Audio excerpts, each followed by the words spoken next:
So greetings, hello, it's Dr. Thomas Daffern here.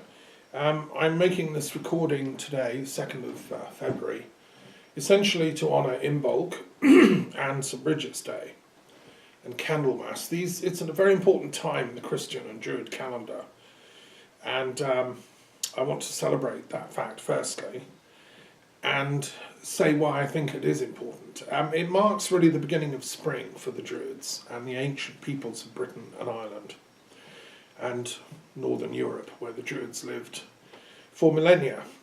And it's the first hint of spring, the first hint of gleaming light that heralds the start of the life process. In Wales, where I lived for 10 years, it's the time when the lambs start frisking about, and there's snowdrops used to come out of my garden in Llanerville, where I lived happily by this time.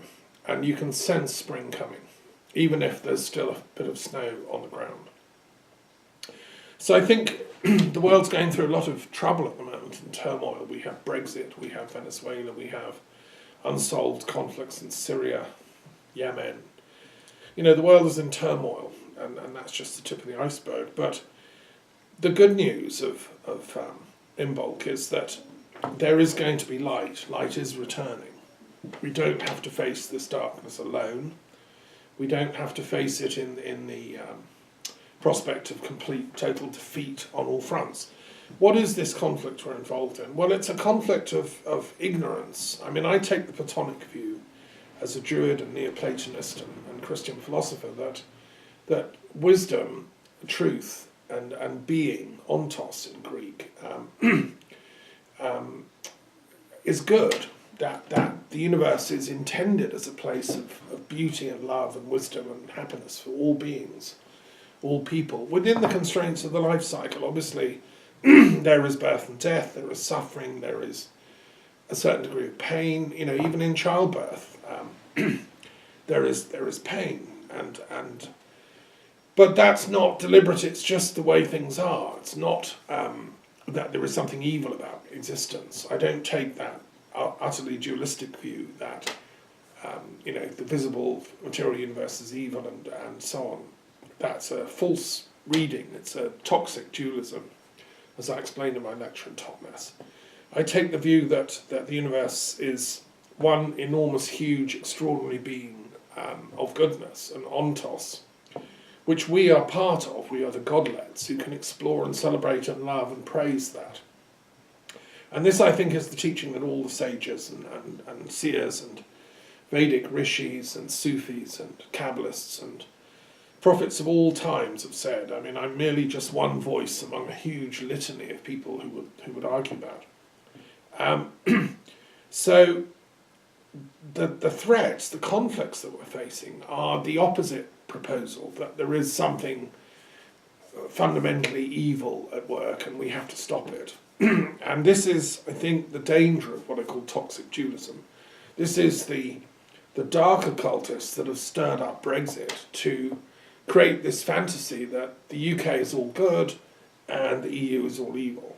And therefore it becomes a moral righteous cause that Brexit has to go through, whatever the cost, whatever the hurt, whatever the pain, more people dying, no medicines, fine, Battle of Britain mentality, And I think that whilst it shows, stern backbone, and I appreciate and praise the courage of my countrymen on that, it's completely falsely based.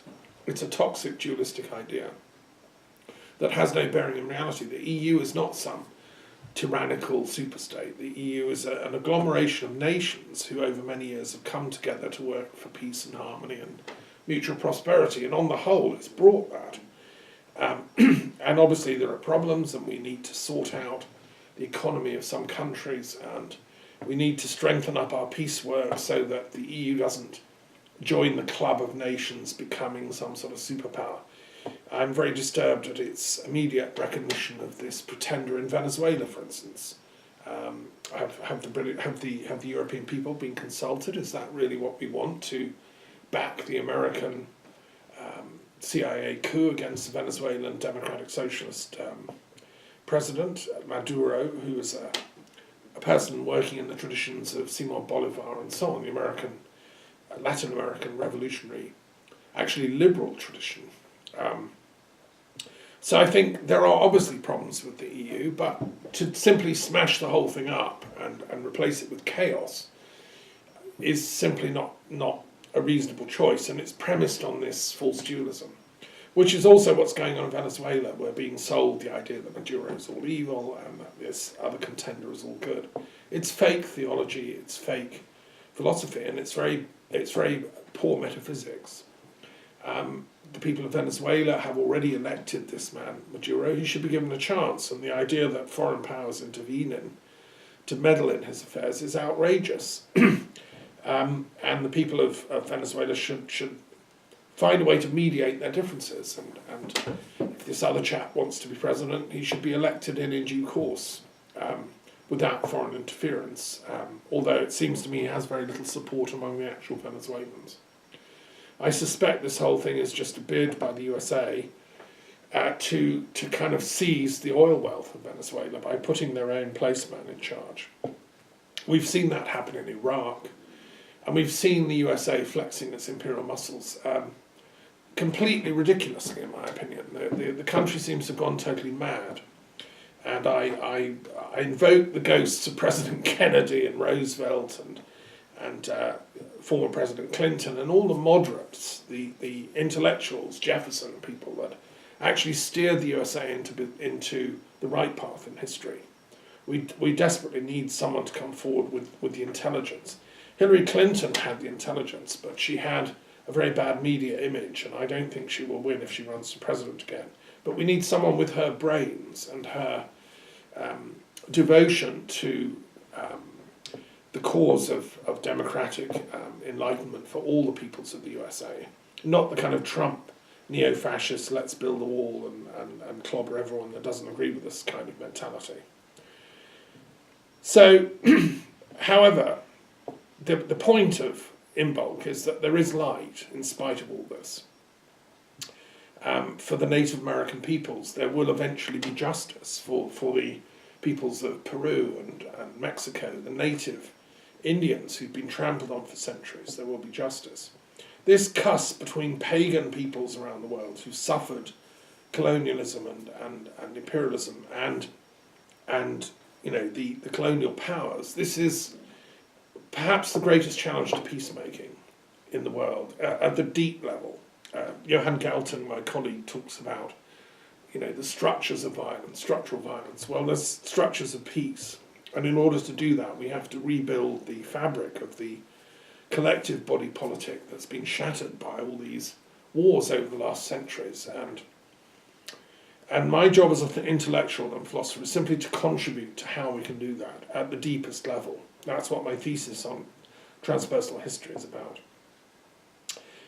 So the fact that this is a sacred day to Christianity is also important, therefore. It's the day of St Bridget, who was the most important patron saint in Ireland, equal to St Patrick, who was actually Welsh, not Irish. Bridget was a native Irish woman from around Kilkenny. She has a well that I've been to where Bridget's well is shown, and there are traditionally there were nuns there that she set up an order of nuns who kept the fires burning constantly. And it's interesting, in the Christian church we also celebrate Candlemas. Today is the day for lighting candles, which is why I've lit these, to celebrate this light that Bridget represented. She was endowed with the archetypal energy of the goddess Bridget as well, who was sacred to the Druids. She was the goddess of music, poetry, smithcraft, and technical skill. She's like the Athena, if you want, of the Druids. And so, as a devotee of Athena, as a philosopher, I celebrate also Bridget and her saint, St Bridget. And this is the day on which we celebrate that. So it's a very important day for Druids and for Christians. Now, I want to address this question of, well, hang on, what are you, a pagan, a Druid, a Christian? What are you? How can you be both at once? I'm writing a book at the moment, amongst 400 other projects, called Paradoxical Simultaneity, towards a reconstruction of Druid metaphysics. And this book has been coming to me over the years. It keeps getting a little bit added to it. The Druid symbol was the spiral, which is about interdimensionality. We don't only live in one dimension.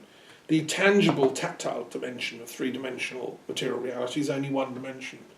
We live in the world of dreams, of psychic experience. We live ultimately in a spiritual world of noetic experience. And we exist as human beings at all levels simultaneously. Different ones among us can choose to emphasize our residence in different realms, but we're co-residents of all these kingdoms. This is where I kind of disagree with Augustine's rather gloomy view in the City of God, that there's the City of Man and the City of God, and they're absolutely and utterly divided.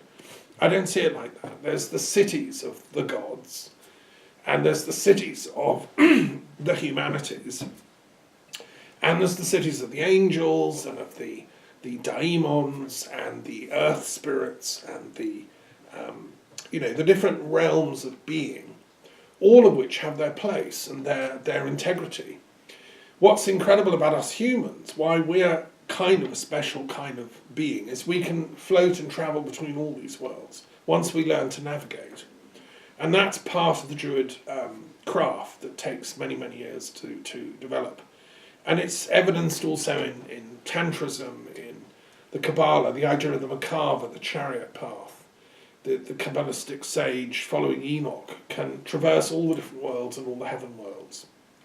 And that's what the Druids were taught to do as well, and learned to do. It was handed down orally as an initiatory skill, and still is to this day, although many people have written this down, and orders came into being like the Golden Dawn, which tried to teach some of these paths, run by an amazing Scottish Druid, MacGregor Mathers from Paris here, with his wife Mona Bergson, who was the sister of Henry Bergson, the most important French philosopher in those days, in the early 19th century. Yeats and many people were members. Maud Gonne, the great Irish freedom fighter, mother of Sean MacBride, who was a great peace thinker in Ireland.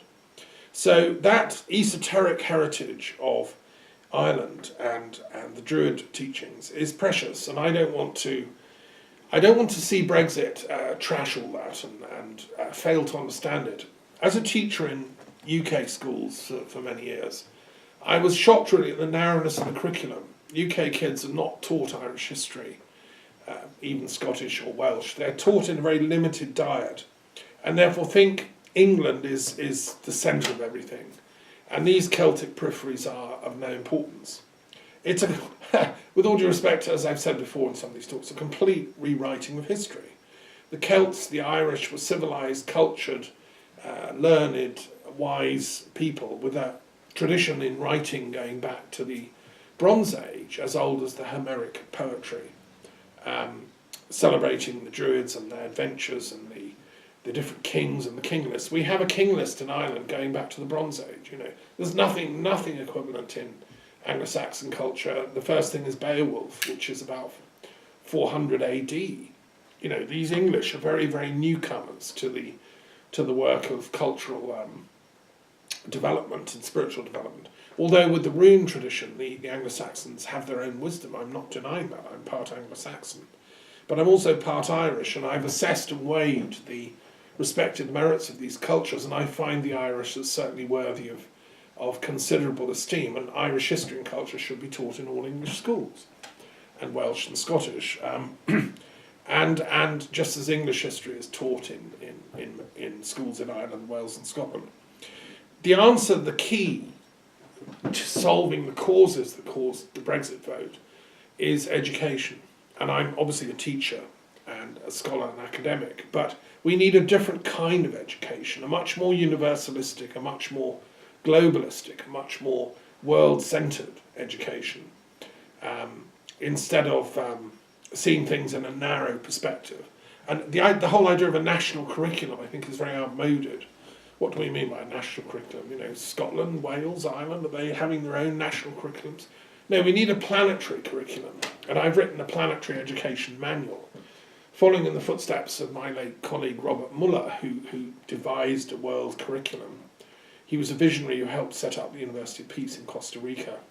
When I worked at the Institute of Education, which is the educational institution dealing with pedagogical theory and curriculum development in the UK, it's one of the most important such centres in the world, and I was given the job of thinking through a peace curriculum for for the UK, and that inspired and has informed my work ever since. And I just watch and lament the fact that as a country we're slipping down the educational achievement scales in basic markers like literacy, numeracy and so on, but also in ethical terms. Ethical education, spiritual education, religious studies, they're all minimalised in the educational curriculum. The Tory government has done its best, actually, which I find utterly surprising, to demolish the role of religious education in British schools. It should be strengthened, and I think there should be at least as much ethical, philosophical and religious and moral education in all schools as there is mathematics, for instance. Most people don't need advanced math skills. They have calculators, and as long as a certain percentage of people have those skills to be able to operate advanced technical equipment, and there's always a few geeks in every year group, the geniuses. I mean, I've taught in schools where, of course, people are brilliant at maths, and there's always about maybe 10% who really want to specialise in that. And they should be encouraged and so on. But it's a skill all of us have, by the way, if we want to develop it. But some have it innately to a high degree.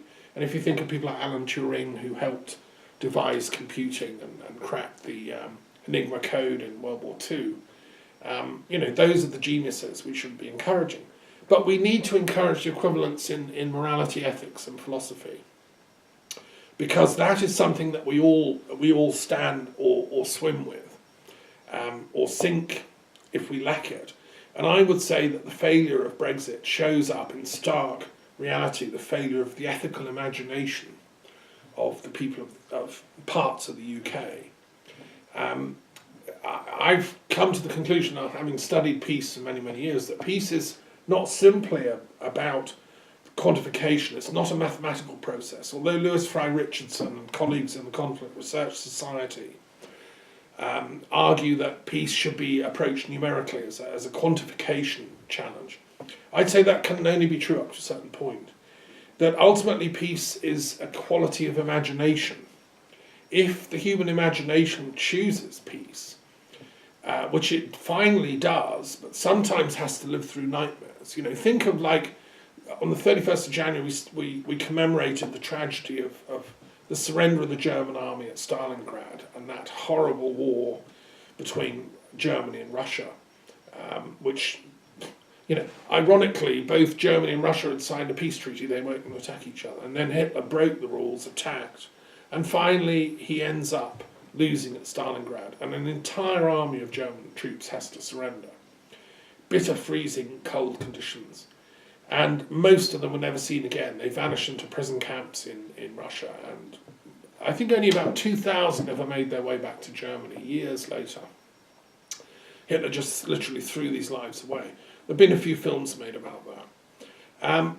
So that's the kind of horrors of war, and I can give you millions of other examples as a military historian. But after that, we finally realised that peace is better. Nowadays, Germany and Russia are not fighting. Hopefully they never will again in the entire future history of the world. Russia and Germany should be friends. I'm hoping the EU and Russia will sign a peace treaty, sign a trade treaty, as I'm hoping the EU can sign with the USA. I don't think the EU should be an extension of the US empire. It should be a neutral third power, like de Gaulle wanted, which mediates between these remote outfront posts of European civilization. Both Russia and America are actually like outposts of European civilization. We should have peace treaties and trade agreements with both of them and encourage them to be peaceful with each other. This would be easier if the UK stays in the European Union. And that's one of the reasons I'm fighting for that act of common sense to be implemented. The failure of education among MPs in Parliament, I think, shocks me. The level of debate, the level of intellectual achievement is I think, scandalous. I've listened to the debates. There's very few parliamentarians. There's a few in the the ranks of the Scottish National Party who are highly educated. You can tell they're genuine intellectuals. One Green is certainly a learned woman. She was a friend of my mother in Brighton. And, there are some Labour politicians who have an overview of what's going on. And there are some moderate, intelligent Tories who understand what's going on. And most of the Liberal Democrats, people like Layla Moran, who's just tried to bring in a bill to decriminalise homelessness, she's not only highly intelligent, she's highly ethical. She's the kind of politician that ought to be in Parliament. And I'm arguing for a politician's licence. I don't think you should be allowed to practice as a national politician, be elected to office, unless you've passed certain exams and achieved a politician's licence, like a driving licence. If you're going to be given the authority to legislate for the benefit of the entire country, you need at least some kind of qualification, over and above the ability to bribe and bully and lie and cheat, which is how politicians seem to get on at the moment. I think it's shocking. And we're seeing this laid bare through the politics of Brexit. So my response as an educator to this chaos, whatever happens to Brexit, is there must be brought in a politician's licence, which I think would be administered and run by a licensing authority, a kind of academic board of neutral political scientists who would simply ascertain the worthiness of the candidate to gain such a licence. And the core thing is that the politician would have to show a record of non-lying, of veracity and truthfulness. And the absolutely revolutionary proposal I'm bringing in here in this licence scheme is that if a politician lies, and you can be a member of the Parliament, House of Lords or Commons either, if you lie deliberately in a scheming and Machiavellian way, then you immediately lose the licence.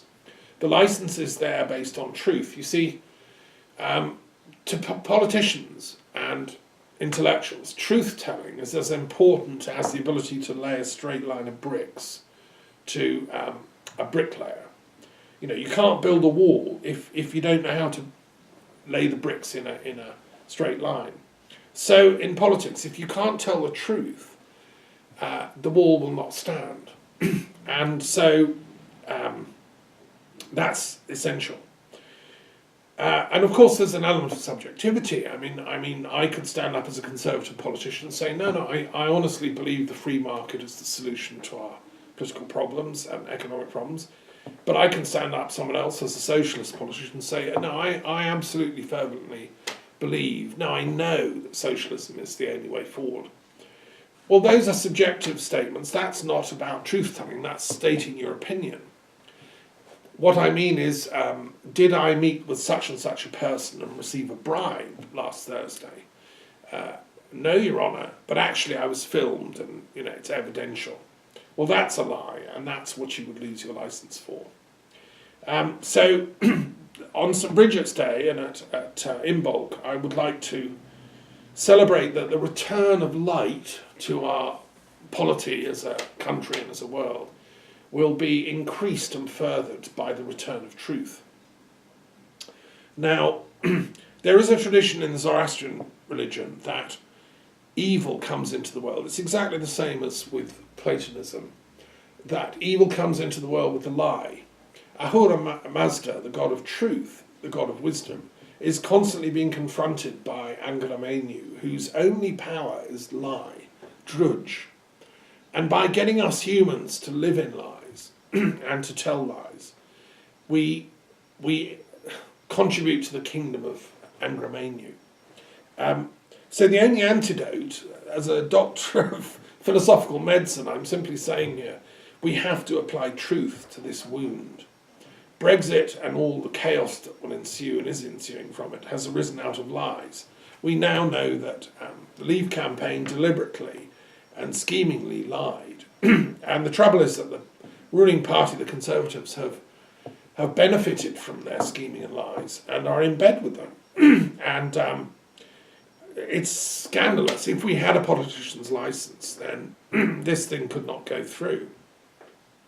And that's the reason I wrote to the Queen. You know, I think she's there as a safeguard, a safety check against, you know, the runaway train that Brexit will cause, the damage. Okay, what about this though? Some people would say, you're far too European. You know, you think you can have Christianity and paganism. You can be a Druid and a Christian. No, we're Protestants. We're proud of it. It's one or the other. It's evangelical absolute certainty. And I was listening to a very interesting talk by a Protestant pastor in America the other day about the devil, because I'm writing a book on comparative diabology, and he's saying that the European Union represents the devil, and that all good Protestants should conspire to come and bring it down and destroy it. And he quotes as evidence the fact that certain architects, archaeologists have rebuilt a copy or model of the Temple of Baal that was destroyed by ISIL in the horrible attacks by ISIL when they were attacking Syria. And in his view, Baal is actually the god secretly behind European culture and civilization. And he proves this by a number of things, like Beltane is named in honour of Baal, and at the opening of the Gotthard Tunnel there was evidence of satanic worship. Europeans are obviously Satanists, and he, as a good Protestant pastor, is invoking the power of the US and the Trump hard-right evangelical Christian righteousness lobby to attack and destroy Europe. Now, that kind of thinking, which is rife among right-wing American Republican Trump supporters, has now impinged into Britain and is helping fuel the Brexiteers and their ideology. And it fits with the ideas of the hard right of Northern Ireland, the Protestant, you know, we may be the minority, but we are right, God's on our side. It also fits with an anti-Catholicism, because traditionally the Roman Catholic tradition has been more liberal and more able to accommodate pagan views. When the Catholics came to different parts of the world, China, Japan, when their missionaries went to India, when they went to the Philippines, when they went to Latin America, and encountered people's animistic and spiritual belief systems, or sometimes highly advanced ones like Shintoism or Confucianism or Taoism, their scholars worked at synthesis, at saying, well, what are the best aspects of Shintoism or Confucianism, and how can they be married and integrated to the Catholic worldview? And this is what the Jesuits were trying to do, to try and integrate. And here in France, we sent Jesuits to China, who then worked on studying Chinese, learning the Chinese scriptures, and worked out that Fa Xian, who's the founder of Chinese civilization, must have been Enoch, mentioned in the Bible, the great sage, the first prophet who invented writing, and the first seer to ascend to heaven. And this was in the 1660s. People were, thinking, how can we integrate the world's philosophical systems into a common purpose? Now, I call this the meta-Catholic position, which I would say is my own. And it's looking for the universal truth within all truths, within all religions. So instead of saying, this one is absolutely right and all the others are evil, you say, well, these are the truths this one holds, and then, look, those are the truths they hold, and gosh, those truths in that one, and so on. So in my periodic table of the world's religious traditions, 163 different variants, I've discovered and would uphold the principle that there's truth and veracity in all of them, but there's also error and ignorance in all of them. The job of the philosopher, the global philosopher, is to find that common unity and that common truth. And that is actually what the word Catholic means. Catholic means universal, the searcher for universal truth. I mean, obviously truth is universal. I mean, what is the religion of water or fire? It's a universal fact of existence that water is wet and fire is fire. And so the metaphysical truths, which the Thomas tradition upheld, but also I'm thinking of Herbert of Cherbury in his book on truth. He upheld there are certain 5 principles that we can uphold from all faiths. There is some kind of ultimate reality behind existence. You can call it the Buddha nature, the Tao, God, Allah, Elohim, it doesn't matter. But there is something there beyond our plane of being, beyond our mere ego experience of existence. Secondly, we will encounter it when we die. There is some post-mortem survival. All the evidence now points to that as a scientific fact. Herbert of Cherbury was alive in the 1600s, but he knew intuitively, he'd read enough. It's there in Plato. It's there in the ancient Egyptian texts. Thirdly, that there's some kind of judgment, some kind of assessment or weighing up of our deeds at that post-mortem. We have to give account of ourselves. This is what Kant said is the basis of ethics. Without that post-mortem account, there's no morality, no order in the world.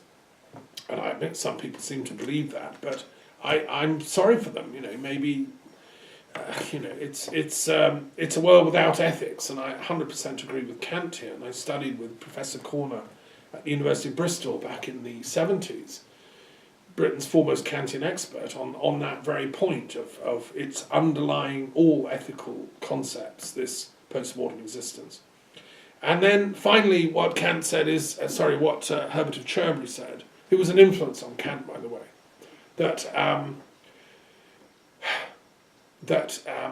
what that ultimate reality requires from us in our lives is not so much conformity to a particular set of religious rituals, or cutting our hair in a certain way, or wearing certain robes and citing certain rituals. But no, it's what he calls piety or righteousness. This is the pursuit of ethics, the telling of truth, the being fair to other people, keeping to your word, living an honourable life, enjoying life but not at the expense of others, etc., etc. And there'll be variants of what a life of piety and righteousness is, but on the whole we kind of know that it's embedded in our consciences. And Herbert of Cherbury rightly said that's another thing that all the common truths to all these traditions holds as self-evident when you seriously investigate. Now, I think if we apply those tests to the Brexit argument and this whole meta-Catholic position that I'm proposing, we'll find that this argument of we're the best, we're the British Protestant tradition, we're going to leave Europe, is an ethical idiocy. It's premised on a sort of neo-racist xenophobia, and it's a very sad thing that I'm watching, because I'm a great lover of internationalism, but I'm also a great lover of the UK. I have English roots, Irish roots. I've lived in Scotland for many years. I've lived in Wales. I know Cornwall. I know Ireland. I know the East Midlands, east of Britain, and I know Yorkshire. My ancestors come partly from there. And also London, which is really my city. I mean, I was educated there at university, and my doctorate is from the University of London. I've taught there, so I think I know Britain pretty well. And what I'm watching in the media, the Brexit media, is a travesty. It's a complete seizure of power by some kind of intellectual heresy. I mean, I've come to the view Brexit is actually a cult. And my good friend who runs at the LSE, the sort of unit that looks out for cults, I've met her on many occasions. Eileen, I can't remember her surname. Eileen Barker, yes, she's Dean of Studies at the LSE, where I did part of my degree at the London